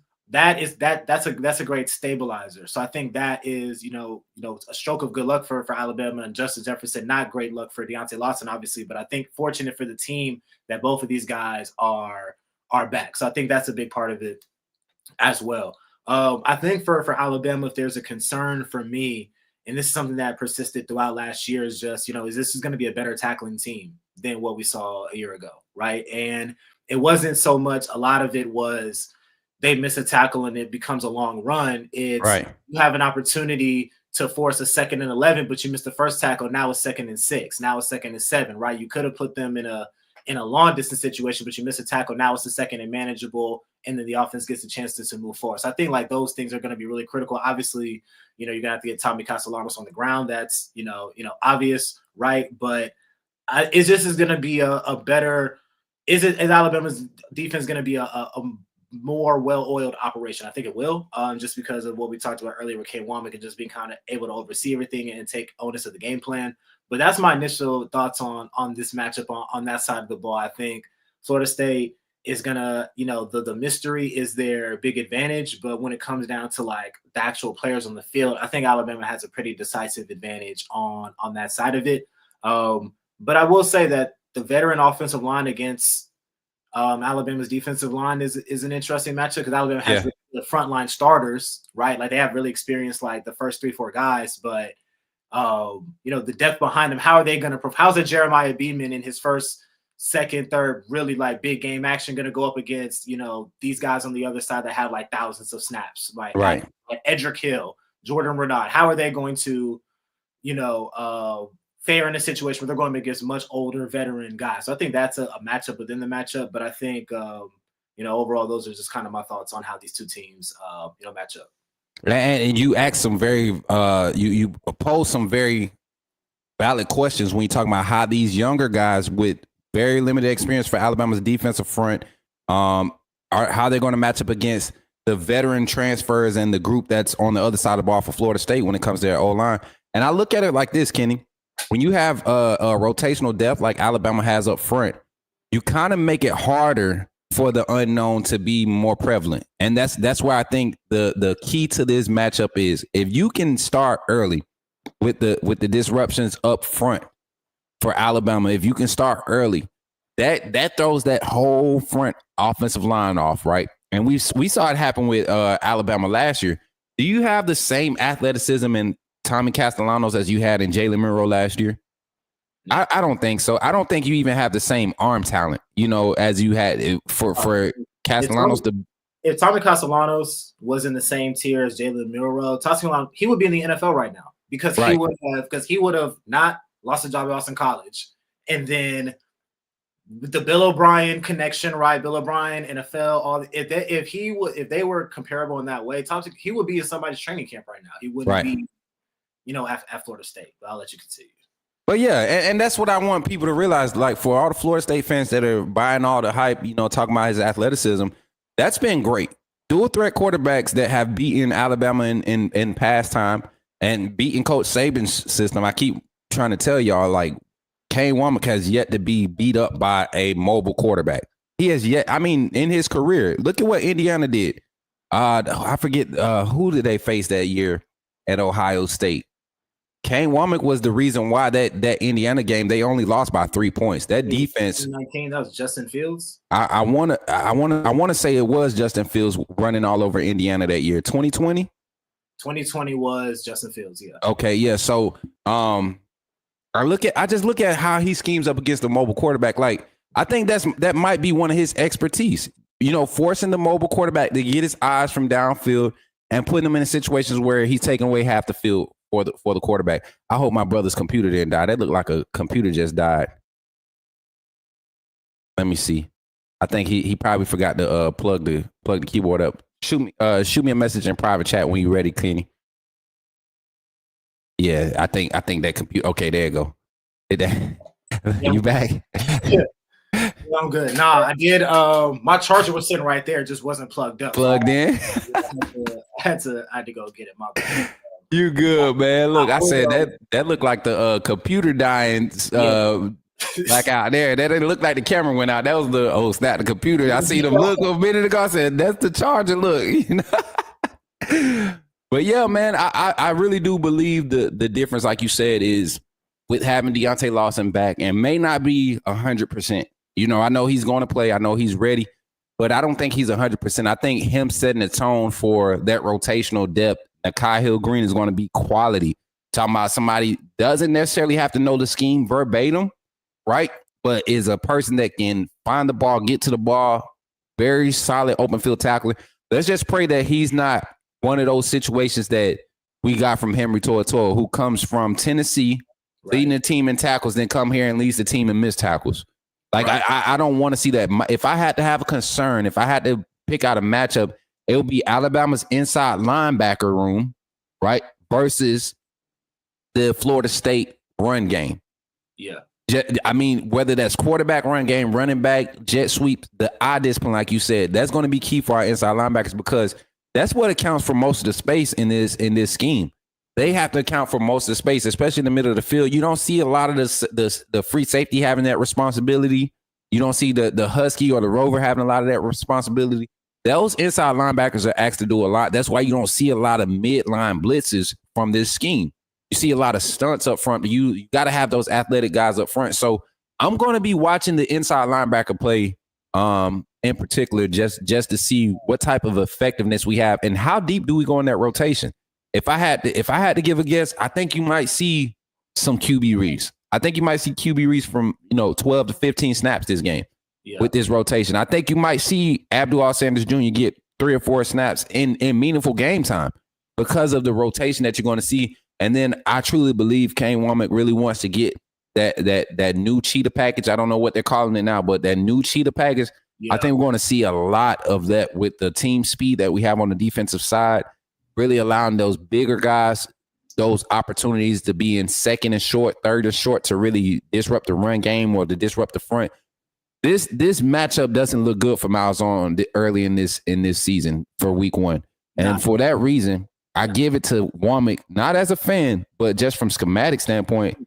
Malzahn doesn't do good with those nickel sets, man. When Saban came out of those even fronts and went back to those odd fronts and really pushed Malzahn to force his quarterback to be able to read second and third level downfield, you've seen all those offensive struggles. It's almost as if he doesn't scheme past first level reads outside of play action deep ball. So I like Kane Womack and the play calling style to have the advantage in this game. Yeah, I would agree with that. I think one point on the inside linebacker room, I agree with everything you said about the question marks. I would say if there's anything for an Alabama fan to take solace in is that this is the best possible position to be in, though, right? Like to have these 3 seniors back and then, for those 3 to kind of like lead the charge, that's the best possible position. Now, is it going to work out? That remains to be seen. But at least that you feel much more comfortable in that scenario than if Deontay Lawson, finishes out the year healthy, goes to the NFL, and then Justin Jefferson doesn't get his waiver, and then he has to go to the NFL, and then you have Nikhai Hill-Green with a whole bunch of guys who just haven't played, right? Right. The former is a much better situation to be in. So I think that's the key point. And then, when you're talking about just, Womack, and I'm thinking about this Malzahn thing. I know, the eye candy and all of these things are great, but at a certain point, somebody on that offense is going to have to win vertically against an Alabama DB at some point in the game. More than one point in the game, probably. It's probably going to have to happen a couple of times, right? I don't know who on that Florida State offense is going to be that guy, right? Like who is going to be the one that's going to just win over Xavier Brown consistently in a game? Who's going to win over Damani Jackson consistently in a game? Deuce Robinson is 6'6". Well, Dijon Lee, that's like a perfect matchup if you just want. That's what you want. Dijon Lee, you are the Deuce Robinson guy. Just follow him, and this is what it's going to be. I don't know how Florida State is going to come up with enough explosive plays vertically to really challenge Alabama. Now they're going to hit an explosive play here and there, probably, right? I mean, this is not, Florida Atlantic, right? Like this is still a major marquee Power 5 program. They still have good players, but enough to win the game, to score 30 points. I just don't see that happening unless Javen Boggs is just, this like awesome electric freshman. But otherwise, I just don't see it. And you got to think, man, not just those wide receivers. Does Florida State's running back room finally provide some consistency? Roydell Williams is coming back. The freshman Usman Kromar, I think that's his name. Usman, yeah. So he's there. They're excited about him. They still have Jalen Lucas in that running back room. That's kind of like their hybrid guy. Plays slot, he's more the scat back. And then Gavin's Sawchuk, whatever his name is. They got a group of guys that they were forced to utilize last year when Roydell got injured. So if they don't find anything in the run game, it's going to be tough sledding for the wide receivers. And like you said, Squirrel White, Kane Womack didn't want to say it, but you can tell they disrupted him last year when he was at Tennessee. He got in a lot of space, but the physicality is what kept him out of the game plan and kept him from being effective at Tennessee last season. I want to say against us, he really didn't have that much of a game. I think 2 receptions for 11 yards or something like that last year compared to the year before when, he kind of ate the safeties up, so and got that mismatch against it wasn't Braswell. Who was that? It was Braswell we had walked out. Kevin still had Braswell in that even front, walked out, split up against Squirrel White, left that man out there to fend for himself. No, it's Q-Rob. No, it was Braswell. It was Braswell. Yeah, so but I think just the whole makeup of this matchup is set up for Kane Womack to be successful. The veteran presence, the skill sets you have available. You just talked about a matchup that I truly think we might end up seeing. If Damani Jackson, we might see traveling DBs again. Like we saw it in spaces last year with Kane Womack and the true freshman secondary, the guys in the secondary. I think with a veteran presence, you trust those guys in the secondary to, hey, we got Deuce in this formation. We traveling, If it's a split formation, but Deuce ain't with this personnel or this ain't this setup, we gonna go base. But if he does this, we need this look. Dijon, you on, If they get that formation and we got opportunity substitute, we're putting Dijon in there for this spot. That means Damani can slide inside and play some slot corner rover. Maybe you can put him at the Husky, walk it down, have a true one high look with some four cover guys underneath. Let your linebackers. I mean, you could really be aggressive with this group. So I'm excited to see it. Final thoughts, man. And I got to get your score prediction. We're not gonna prolong this show. We got plenty of talk to do this season. A lot of coverage to do. Give me your final score prediction. How does this set Alabama up going forward? How does this set Florida State? Well, I could care less about Florida State. I think they end up getting 6 wins this season, just to be honest. I think they are a little bit better personnel-wise. If they stay healthy, Billy Norvell, keeps his seat a little bit cooler than what instead of it being 300 degrees, it'll be 298 degrees, So yeah, I keep calling that man Billy because that's what they treat him like. They treat him like Billy. They're not even giving him the respect of being Mike. They treat him like Billy. So give me your score predictions for this Saturday's game, and how does this set Alabama up going forward? What do we get from this game? Yeah, I think Alabama, I would say somewhere in like the 24-10, 27-10 range. I think it's going to be one of those games where Alabama's offense isn't going to have to do a whole lot to win this game. Just because I don't think Florida State's offense, I think it's going to get to a point where if you're an Alabama fan and you're watching, or if you're anybody watching this game, you're just going to be thinking to yourself kind of over and over and over again, like Florida State is probably not going to score like a lot of points in this game, right? Like if Alabama can get to 20 points, you feel good about it because you just don't know you don't think Florida State's going to be able to get to that point based on how the game is going. So I don't think Alabama's going to have to do a whole lot.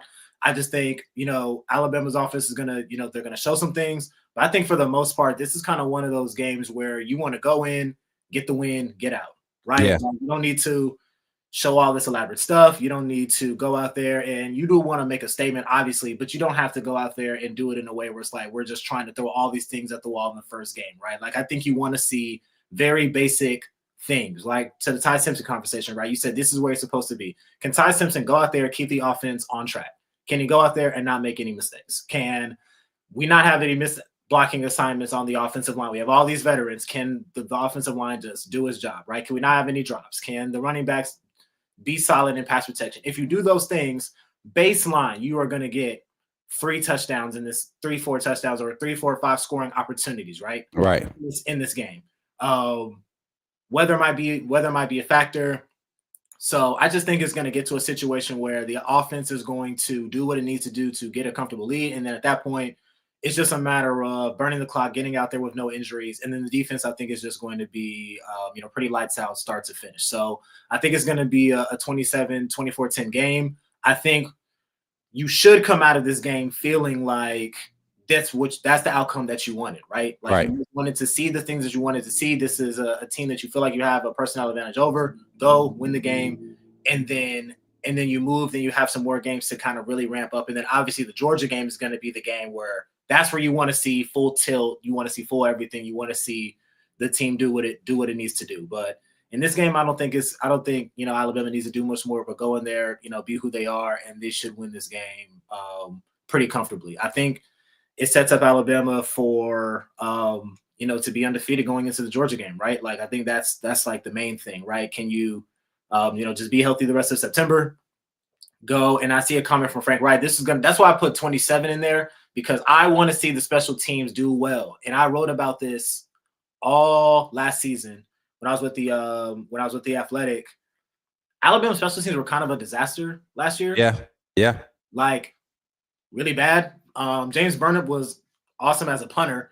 Kicking was not consistent. The return game was abysmal. Non-existent. I can't remember a big return. I mean, Ryan Williams had some sparks, but I can't remember a big hit on kickoff. I can't remember, I just don't remember it. So special teams, I hate to get into our score prediction and kind of cut it off, but I think that's one of the most important parts. And I was trying to save it for the end of the week, to kind of throw it at because nobody's really talking about special teams for real. They asked about it in the scrimmage, but I really think that's the key, and who the personnel you have on these special team groups. That's going to be the key to what this team really can do in momentum situations. I think that's what Coach Saban understood too. That's why you had early in his career at Bama. That's why you had Javier Arenas as your punt returner, right? You knew, even though he was one of your best man lock corners, you needed his elusiveness, his excitement, his intensity on the punt return. And we saw what he did. Set records for most returns, touchdowns in Alabama school history. Yeah. So we got to have special teams, bro. Yeah. We could go so far into this, rabbit hole. I know we gotta cut time, but special teams, key in this game. That's another thing, right? When I say, can Alabama just do his job? Can we not have two number twos on a punt that sets up a Florida State first down? Can we not have a fumble kickoff? Can we not have a bobbled botch per return? Again, just very basic baseline things. But I want to see Connor Talty go out there and make a couple kicks. It don't matter what distance they are. I just want to see him go out there and put it through the uprights. So that's why I have 27-10. I would say 24-10, even if he just gets one kick in. I want to see the special teams do something in some way in this game. But I think Alabama's going to win this game comfortably. Where does Florida State go from here? I mean, you said 298. I think it's Norvell State is actually hotter. Did you see the reaction from the depth chart released yesterday? Yeah. How many elite or even very good coaches would have double-digit transfers starting in year 6, much less 15, however many Florida State's going to have? I don't know. That's a testament not only to your lack of development, but your lack of ability to retain a culture or to set a culture. And I mean, we don't even see that at Florida right now. As bad as Florida fans try to make it seem under Billy Napier, you don't see that at Florida. He's able to retain recruits. He's developing guys.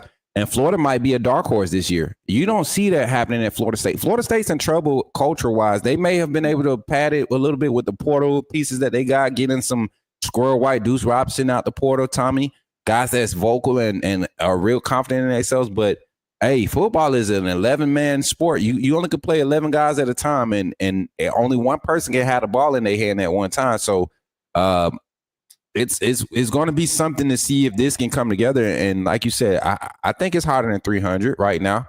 I just wanted to keep it because it's kind of warm over here thinking about what Norvell might go through if they get. I had this game 48-17, and that's with the weather. I mean, I feel like this run game is going to be that explosive, man. The simple things are going to be bigger than what they really are. Like, we're going to look at an outside zone a outside zone run or zone blocking scheme and watch Richard Young break for 48 yards, and think that's going to happen multiple times throughout the season. But it's really just Florida State and their front, their lack of continuity that it looks great against. So a lot of things will look a lot better than they seem, and which is good to a certain extent. But realistically, 48-10 against Florida State or 48-17 against Florida State, this game is really like a 31-21 win over Georgia later in the season. That's how I look at it. If we blow Florida State out by doing the simple things and we're able to amass that type of production with scores, and I give the defense a score this game. I think there's a big pick six from this secondary or a strip sack from the front. And I get, as a matter of fact, I think I said I had the defense getting 3 turnovers, two late ones in the second half. But if Alabama goes into Tallahassee week 1 with all that we just said about the transfers and Gus Malzahn's coming to save the offense, if Alabama goes in there and Florida State turns the ball over 3 times and Alabama hangs almost 50 on Florida State, I don't know who holds this title right now, but Florida State would jump up to number 1 on my list of the most toxic college football program in the country. Like, when we're talking about what it means on the inside of the locker room, how the fan base is going to react, how the media is going to react, this would be the most toxic situation in the sport. If that were to happen, that would be unbelievable. Not out of the realm of possibility, right? Like, Alabama could very well go in there and blow them out like that. But if it were to happen like that, you want to talk about, that would probably become the hottest seat in the country. I would imagine. Man. Listen, my bad. Baby girl Diamond just pulled up over here. My girl's puppy. She in her lovey-dovey mode. It's almost time for outside time. They know, man. I got I'm the dog whisperer around here, so I be training these dogs and stuff. But yeah, man, like you said, man, I don't think Mike Norvell, Gus Malzahn, Tony White, I don't think they have that much of a space when it comes. We've seen Florida State's fan base kind of just tweak out the past 2 years, 3 years anyway, since the playoff debacle and everything. So which was a huge turning point. And because for those who don't know, I went to University of Georgia, and obviously they were kind of in a similar situation, right? Georgia hadn't lost a game in they hadn't lost a regular season game in 3 years or something like that. They only lost once in 3 or whatever it was. They felt like they should have been Florida State undefeated. Okay, whatever. They felt like they should have got in. Well, one team, their whole team played, and that was Georgia. And Georgia's still here in the sport. And then Florida State's whole team quit on the program and decided not to play, which would have been the biggest game Florida State had played in probably in 10 years at that point. Yeah. Like, this was not an elite program. And people are like, oh, yeah, good for Florida State, right? F the college football playoff, right? You don't go out there and play some meaningless game, da-da-da-da. That's not culture, though, right? Culture is showing up when it's hard. Culture is not showing up when it's easy, right? It's awesome when we're undefeated, right? When some adversity hits, now everybody doesn't want to play. That's not culture. People were cheering that on. They were like, oh, good for Florida State. They don't need to play in that game, da-da-da. And them same fans are now mad at the fallout from that. Like, you set the tone, and I said this when it happened myself. There was a panel. I think Coach Sean was on that panel with me. We talked about this, how what's going to happen in the future. You're talking about this was at the beginning of the NIL and portal. You get what I'm saying? So now you got a situation where you went 2-10 last year. Nobody wants to show back up and play for a 2-10 team. Like, nobody. And now they don't have the conviction from the staff or the accountability factor in place to where if I do act like I want to quit, they don't feel convicted. They feel like they're supposed to. There's their right to be able to move along and not finish what they started. So that's a mindset. You have to do some drastic things to change. And I think that's why you brought Tony White in. You kind of brought him in and the staff that's surrounding him to kind of change that mentality. But it's not going to change in a matter of 30 practices in the offseason. You got to really get guys in some adverse situations and see what they're made of. And I don't think you have character-wise, and I'm not dogging, I'm just talking about what these guys present. Yeah. I follow some of these guys on social media at Florida State. I've been watching their offseason production. If you had more Roydell Williams, guys that came from Bama that understand what it's like, to what it takes to win day in and day out. If you have more Micah Pettis, the transfer senior that just came in, if you have more guys with those type of mentalities, I think Florida State is in a better situation, a smoother transition, kind of like what Alabama was in. We had ego problems, but the discipline factor, for the most part, it was never in question. It was a clash of levels of discipline, but what you need to do to win and be an elite, that was never in question last year. How we got it done was what the problem was. But I think Florida State, like you said, that culture issue is going to come back to bite them real early. And I just got this game. I don't got to be in a big blowout early. I see them present. Like I said, I think at the 8-minute mark of the first quarter, that's 7.5 minutes into the game or however long it is, I think you can have a 7-7 game. Yeah. Between these two teams. And then that's when you see the adjustment made off of Florida State scoring drive. So we see Kane Womack and that veteran presence on that defense start to really shape the game up. The offensive line and the running game has to, we got to make sure we have assets available because we know we're going to open it up in the passing game. We know what they're going to do passing wise. And I just really don't see this being a close one. And mind you, weather permitted, I think that's even better for Bama. You hand that ball off. If we could secure the ball, man, yeah. I don't like Florida State's lack of physicality. I look at the names on that side of the ball. A lot of finesse guys. Elijah Herring, the senior transfer, playing weak side linebacker. He's supposed to be that run stuffer. Not a solid guy when it comes to physicality. Not going to really put his hat in there. Going to make tackles behind the line of scrimmage, dragging guys down, but physicality straight on, not going to be effective. Omar Graham playing that jack position, coming off the edge for them, going to be a problem to deal with. Same thing with James Williams, the defensive end, transfer defensive end. But outside of that, man, I just don't see the physicality. You see Earl Little in the secondary. I love how his pops, and I love picking it. I love how his pops posted those practice clips of him locking down, Malik Benson that year and all these other guys that went to the other schools and were still not productive at the wide receiver position. I don't see Earl Little being able to match up with a Jeremy Bernard all game coming out the slot. I don't see him definitely don't see him matching up with Isaiah Horton or Ryan Williams. But then what if his assignment is being at that nickel corner? He has to deal with a Josh Cuevas or Brody Dalton or one of those assets or out the backfield or in the slot. Got to deal with Latia Brooks on a motion, streaker, where he goes in motion and he's the wheel streak, like those are situations I just don't see Florida State is prepared for coming into week one. KJ Kirkland, I keep saying KJ Kirkland, a young, strong safety that's on that defense, talented, but just not in the right situation. Learning a whole new defensive scheme, getting different assignments from that strong safety position, not going to be able to play a lot of that robber. It's going to be an uphill battle for Florida State. Overall, Florida State Seminoles, the clock is ticking, and Saturday, 2:30 p.m. Central Standard Time, we'll be down in Tallahassee kicking off in Doak Campbell Stadium, ready to put BTA to them boys, man. But Kenny, as always, man, you know how it is when we come on this mug, man. We have a good time, bro. Tell the people where they can find you, man. You've been writing some good stuff, been posting some things on Twitter. It was good to hear your voice at the media availability the other day. Yesterday. So tell us where we can find you, bro. Yeah, on Twitter at Skinny Kenny _ exactly how it sounds, SKINNYKENNY _ I'm writing for the Associated Press this season, so you can find me on apnews.com or Associated Press is going to get, they stream out to a lot of different local papers and stuff around the country. So, just stay locked on my Twitter. Really, I'll post all my stuff there.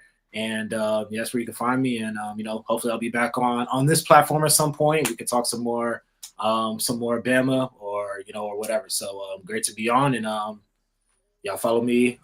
Keep supporting Smook as well. And we're just going to keep bringing you the best content we can. For sure, man. He talking about hopefully. Listen, I'm on your schedule, big dog. Hey, my bro writing for the AP. See, I didn't want to make the announcement. Y'all know last year he was with the Athletic. Now he's with the AP. If y'all don't know what the AP is, they the ones that bring you them rankings every week. Yeah, he's writing for them. So we're getting some solid insight and breakdowns when we're talking about Alabama coverage of college football in general, and some different perspective when we bring Kenny on. Shout out to everybody that super chatted during the show, man. We had Randall Green pop in with $4.99 early in the show. 42-14 is his score prediction. He came through with a $1.99 super chat. And also my guy Sully coming through with the $1.99 saying solid show.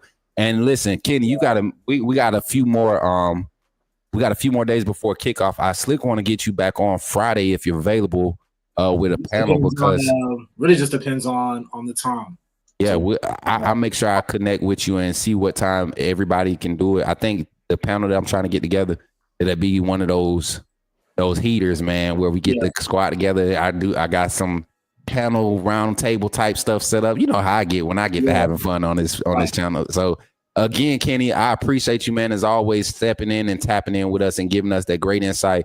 AAA family, y'all give it up for my brother Kennington Lloyd Smith. I like saying his full name because we got royalty names, bro. Senator Hines Jr. and Kennington Lloyd Smith III.